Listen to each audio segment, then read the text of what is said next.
The cold shock of soda drenched Rachel Carter. Her simple gray cardigan soaked, her spirit battered. Humiliated at Pinnacle Marketing Solutions, shoved towards the exit by jeering colleagues, her quiet pleas were lost. But a flicker in Rachel's eyes hinted at a storm. Her billionaire husband, Nathan Pierce, was on his way to burn their world down.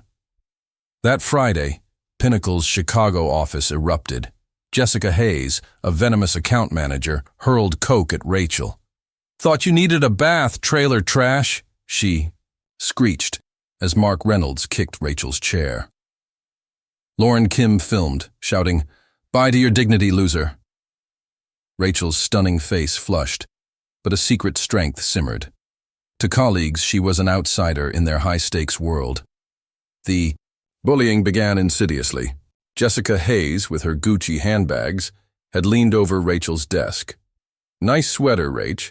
Grandma's closet?" Snickers followed.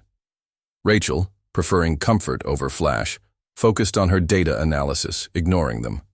But Jessica, Mark, and Lauren, fueled by social dominance, escalated. Mark would taunt, "Saw someone like you begging." Lauren snapped photos of Rachel's worn tote, muttering, "Thrift store chic." Rachel endured, loving her work. She didn't need their approval. The torment grew from eye rolls over homemade lunches to open mockery. Last week, Jessica accidentally spilled coffee on Rachel's papers. Mark jeered, "Start over, Cinderella." Lauren posted a cryptic tweet. Some people don't know their place. Rachel knew it was about her. Today felt different, orchestrated. Mid-afternoon, Jessica dumped random printouts on Rachel's desk. "Busy work for you," she said, voice dripping. Fake sweetness. "You're clearly not doing anything important. A power play." "I've got my own deadlines," Rachel said softly, hating confrontation. Jessica's eyes narrowed. "Don't act too good for it. We all know you're just here to fill a seat. What's your deal? No friends, no style. Did you even go to college?" Mark chimed in. "Yeah, office charity case. Bet you live in some dingy basement." Laughter spread. Rachel's hands trembled. Lauren recorded again. "Say hi to my followers, Rachel. Dying to know about working with someone who shops at the dollar store." The room felt smaller. Then, Brian Foster, the team lead who disliked Rachel's quiet competence, strolled by. "Hey, Carter," he barked, tossing a crumpled sticky note reading, "Clean up your act." "Not pulling your weight? Clock out early. We don't need deadwood."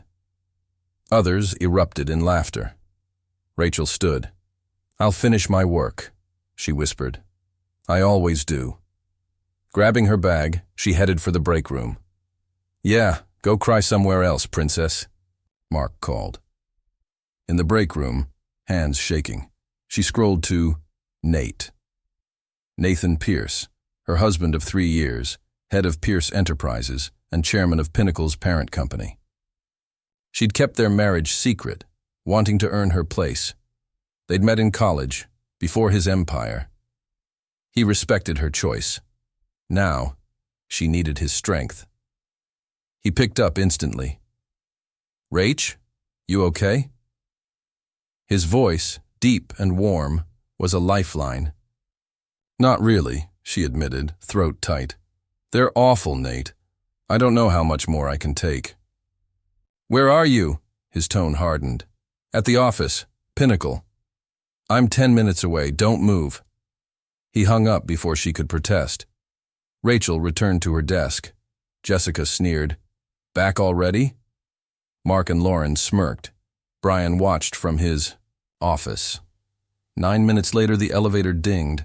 Nathan Pierce stepped out, radiating quiet fury in his expensive charcoal suit. The office fell silent. Heads turned. Jessica's jaw dropped. Mark froze. Lauren's phone clattered. Nathan walked. Straight to Rachel. "Rachel," his voice low but carrying. "Ready to go?" Relief washed over her. "Yeah, just a minute." As she gathered her things, Jessica faked a smile. "Mr. Pierce, I'm Jessica Hayes. We weren't expecting you." Nathan ignored her, then scanned the room, his gaze like ice. Who's been giving my wife a hard time? Wife hit like a thunderclap. Jessica's smile vanished. Mark choked. Lauren paled. Brian stumbled from his office, panicked. Your wife? Jessica stammered, glancing at Rachel's plain cardigan. Yes, Nathan said, his voice cold steel. Rachel Pierce, my wife. I hear she's been treated like garbage. Care to explain? Silence. Rachel stood beside him, her quiet dignity undeniable. Brian stepped forward, sweating.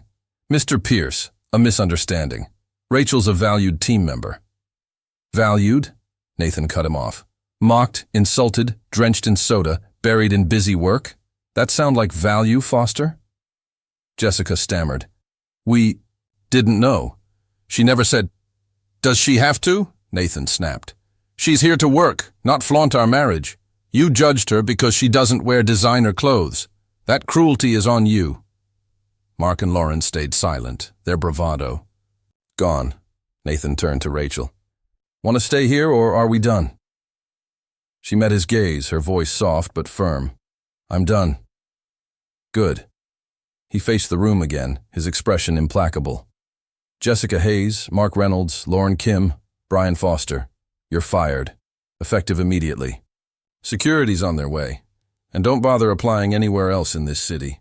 My name carries weight, and I'll personally ensure every HR department knows exactly why you're out. Jessica gasped. You can't do that. I own the board that owns this company, Nathan stated, his tone final. I can do whatever I damn. Well, please. Brian tried to plead about his 5 years of service. And you let this happen under your watch? You participated. You're done. Jessica's face twisted into a snarl as she lunged at Rachel's desk. Hiding behind your rich husband. We all knew you were a fraud. Mark, desperate, added, Yeah, probably slept her way into that marriage. The accusations hung, vicious. Nathan raised a hand. Enough. You don't get to rewrite this story. My wife is brilliant and kind. You mocked her thinking she was weak. Look at her now, standing tall while you crumble. The elevator dinged. 2 security guards stepped out. As Jessica cried hysterically and Mark cursed, the disgraced quartet were marched out, their careers in ashes. Nathan took Rachel's hand. Let's go home. She nodded, grabbing her tote bag. As they walked to the elevator, she glanced back, not at her tormentors but at the silent co-workers, her eyes holding quiet strength. The office buzzed for weeks about the woman married to Nathan Pierce. Jessica's attempts to save her reputation failed. Mark's swagger vanished into dead-end gigs. Lauren deleted her social media. Brian disappeared. Rachel didn't return to Pinnacle. She freelanced, true to her roots. Months later, on their penthouse balcony overlooking Chicago, Rachel leaned against Nathan. You didn't have to destroy them, she said softly. They destroyed themselves, Nathan replied, kissing her forehead. I just ensured they felt the consequences. She smiled, her hazel eyes catching the city lights, stronger not because of his wealth, but because of who she was. We hope this story resonated with you.